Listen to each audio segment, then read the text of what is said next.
Good afternoon and welcome again. My name is Thomas and I will be talking to you about Agile Risk Management and how to kick ass with a diverse and empowered team. I hope you're ready after already a long Saturday. So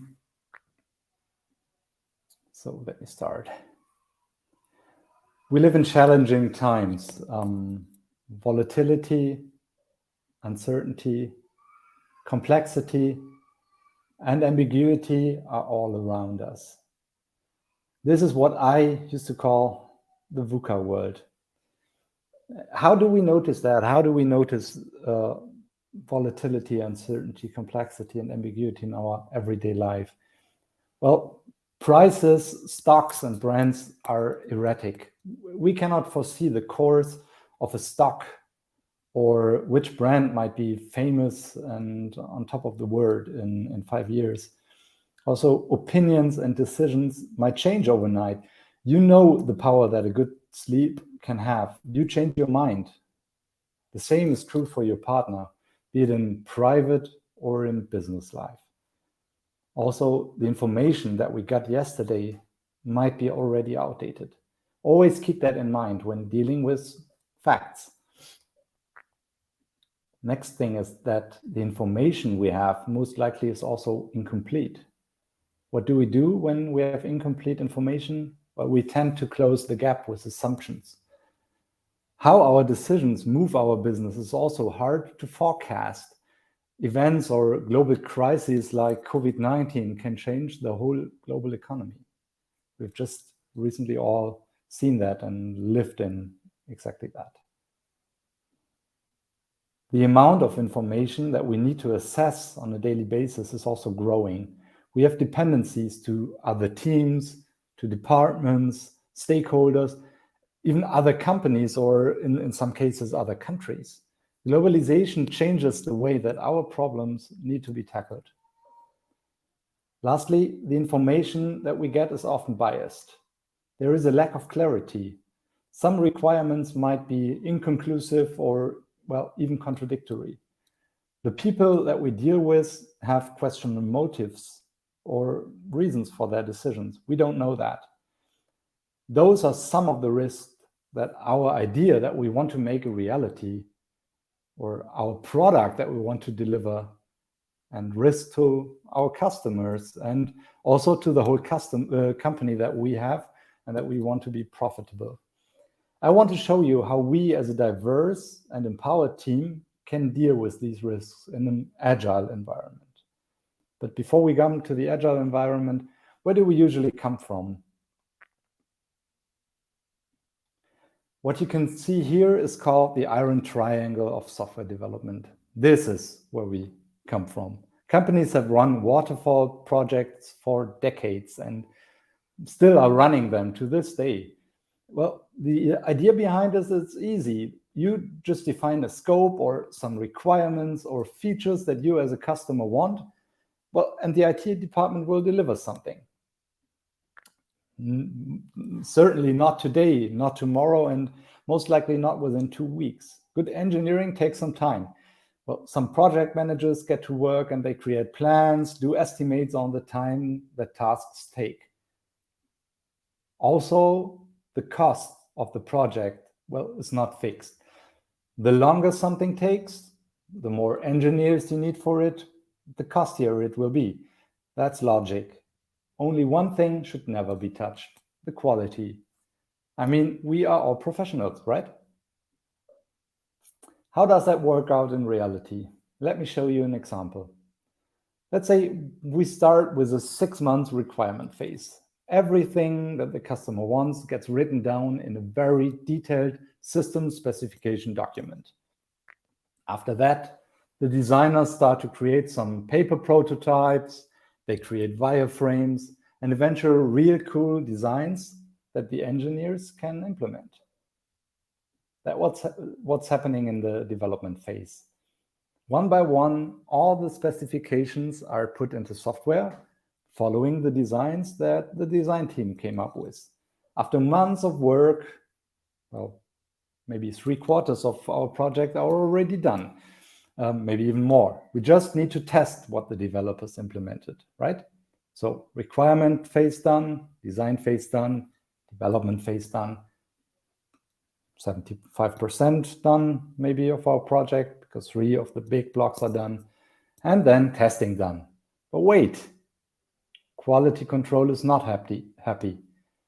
They find a bug or maybe even see that you haven't implemented everything according to the specifications. 70% done? Really? May I be frank? 0% is done. You have not delivered anything valuable to the customer to this point. Let's do some risk management here. What can we do? Reduce the number of features? Well, nope, we can't do that. Well, they have been already developed by our team in the development phase. Okay, we can of course increase the time for the project. Yeah, but most likely the customer will not be happy. He wants it now. Or maybe you even wanted to have it 1.5 years ago when he came to you as a company. Okay, what can we else do? Put more people on the team to get the rest finished, get the rework done. I mean, twice the developers means half the time, right? Easy calculation. Well, of course, that's not true. You will only increase the cost and the quality will go down because, well, you won't have a good performing team just by putting more people on it. Around the turn of the century, agile software development came more and more to life. In agile software development, the known concept of the iron triangle is literally turned upside down. We no longer have estimated project timeframes that run up to several years. In Scrum, to mention here the most used agile framework, teams work in sprints of usually 2 weeks.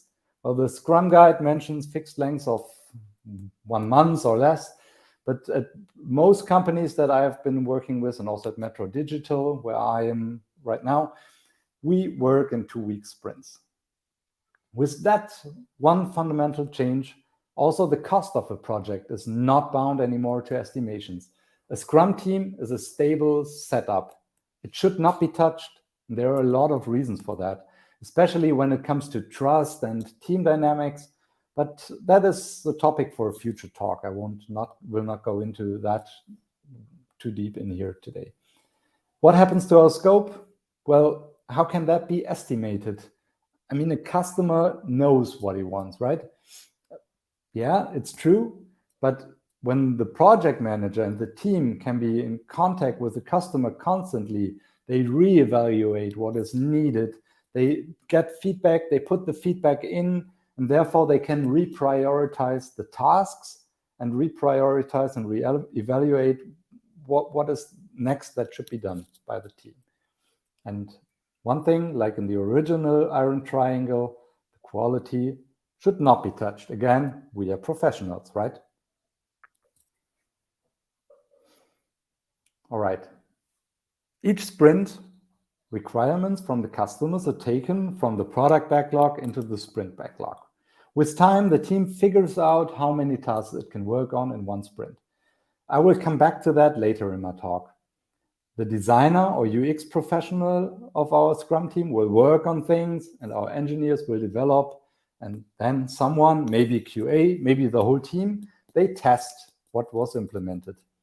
And at the end of a sprint, we have a P as PI, a potentially shippable product increment, something of value. It could be delivered to the customer at this point, but it doesn't need to happen after each and every sprint. One sprint is directly followed by the next sprint.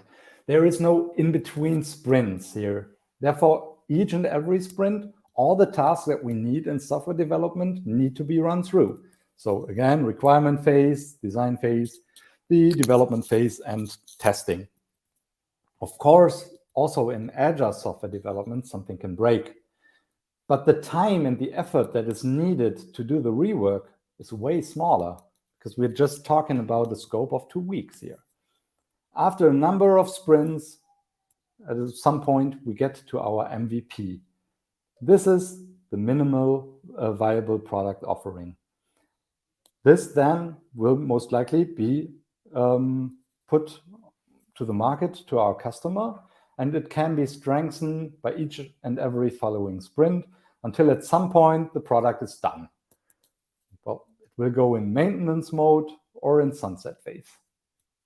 How is risk management done in an agile environment? Risks are assessed each sprint, tests are done each sprint, and therefore quality is kept each sprint and added to our product. Who do you listen to? That guy here or them? Why is a diverse and an empowered team better? I give you some reasons for it. A diverse team focuses more on facts.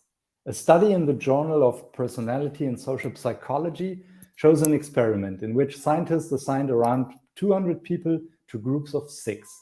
They were set up to mock a jury in a criminal trial. Those juries were either all white or including 2 black participants. They were given evidence from a real case with a black defendant and a white victim. These juries, or the diverse juries, they were looking at the facts more detailed than the all-white panels, and they did also fewer factual errors in the decision process. Also, diverse teams are more innovative and entrepreneurial. Innovation management, policy, and practice, the authors of a study looked at gender diversity in engineering teams from more than 4,000 Spanish companies. Evaluating some statistical models showed that companies with more women, on average, introduced more new innovations during a 2-year period. Another study from economic geography gives evidence that a cultural diversity also boosts both innovation and entrepreneurship. The London Annual Business Survey, with more than 7,500 companies, showed that businesses that are run by culturally diverse leadership teams were more likely to develop new products. Empowered teams are cross-functional. They consist of just the right amount of people with the right skills to solve the given problem. Empowered teams focus on a problem to solve rather than implementing a solution. They are not a delivery team where someone says, like, do task A, after that do task B. They are also not a feature team where it's a little level above, where someone still says, first do feature A, then create feature B. But a product team, they are given a customer to focus on and some problem that this customer has. And they find the best solution and implement it. Also, empowered teams are measured by outcome, not by output. The number of features that you created for your cool app does not generate any value, but the number of users that you activated or customers that keep buying at your business, that is what matters.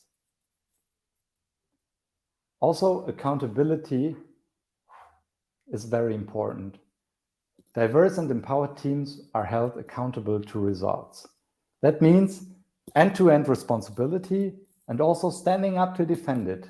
That's not easy, but well, it gives you the freedom to work in an environment that you actually like. It's all about finding the sweet spot between UX, user experience, which is all about creating good user journeys for our customers, building products that are easy to figure out, something that you can familiarize yourself with very fast and that is easy to adapt.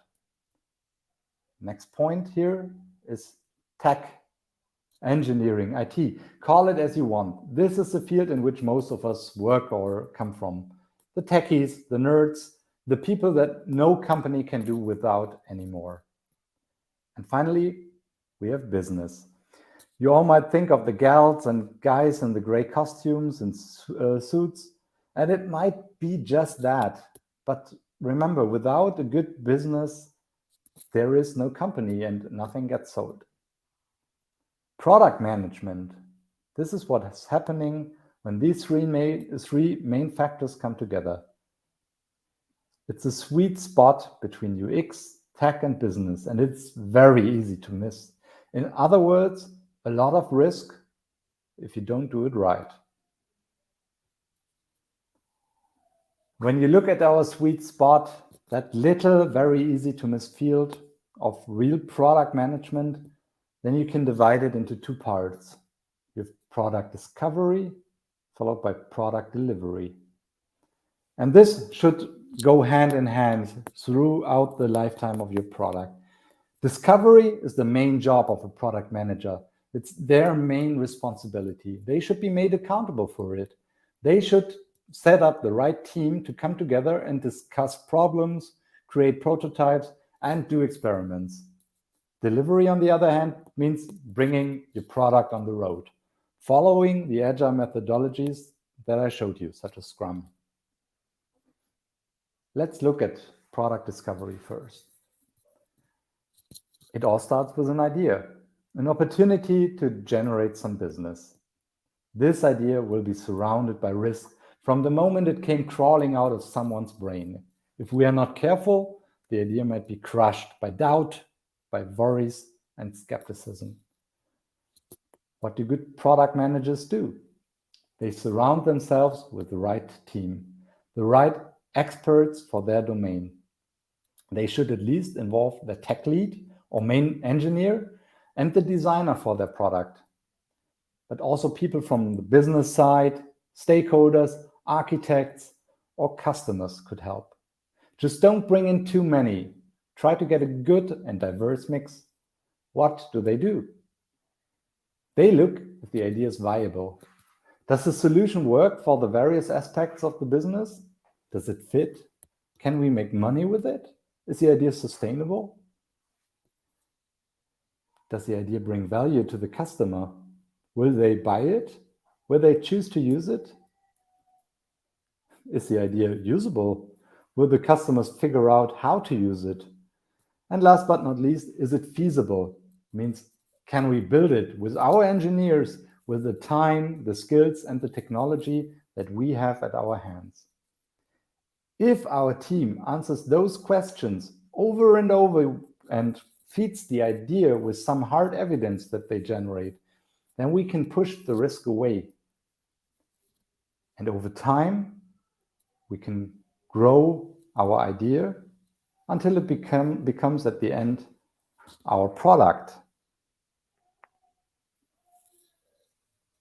There is a good quote by famous teacher, trainer, product manager Roman Pichler. If you cannot confidently say why people are going to use your product, who those individuals are, what makes your product stand out from the crowd, and why it's worthwhile for your business to develop and provide the product, then you are in no position to build the actual solution.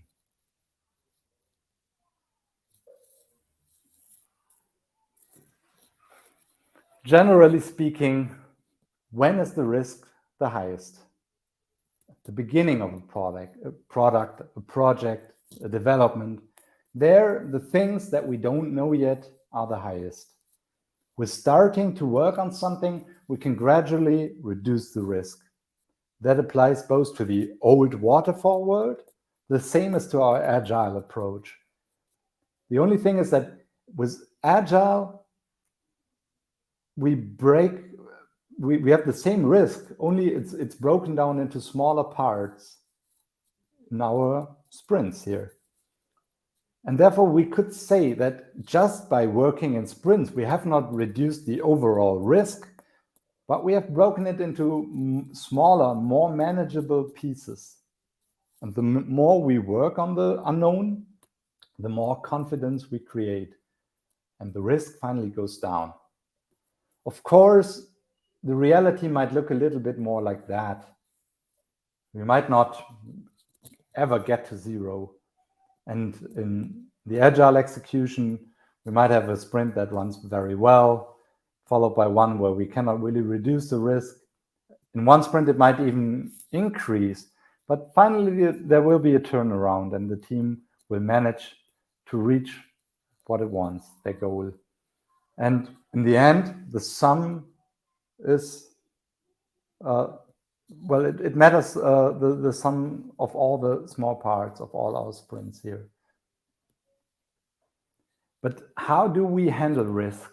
How do we measure it? I mean, risk, I think this is not very tangible, and it's hard to put a number to it, especially a number that means the same to all the members of your product team. What helps is to look at the systems that we are developing. Dave Snowden developed the Cynefin framework around the same time that agility became on vogue. All we do is surrounded by disorder, the universal source of all risk, so to speak. He describes problems either as being clear, complicated, complex, or chaotic. For all those problems, there are practices. Clear projects can be solved by applying one best practice. Complicated problems, well, with one of several good practices, you can run them by the book by following approaches that proved successful in the past. Complicated problems require an emergent practice. It might be something that has been done before, but it needs to be changed to fit our exact problem. Chaotic problems, on the other hand, are hard to solve because there is no apparent cause and effect. Software development and the problems, or most of the problems that we are trying to solve, are usually complex problems. And if we look at it, there is a direct correlation between complexity and the risk attached to a problem. And because of this correlation, instead of measuring risk, we can measure the complexity of a problem that we want to solve. This is way more intuitive for an engineer that is working to solve the problem. Saying something like A is 3 times as complex as B brings things into perspective. First things first, estimating complexity is not magic. There are a lot of proven estimation methods. For example, t-shirt sizes. You have like XS, S, M, L, XL. Add just as many as you need to, well, group the problems that you're dealing with on your solution. A lot of teams use poke cards following the Fibonacci sequence. You might have very small complexity of 1, some problems with a double complexity, and 2, 3, 5, 8 would be followed by 13, and so on, 21, 34. It gives you wider gaps and should tell you that at some point, something is way too complex to solve in a 2-week sprint. Therefore, most teams settle with something like 1 to 8 here.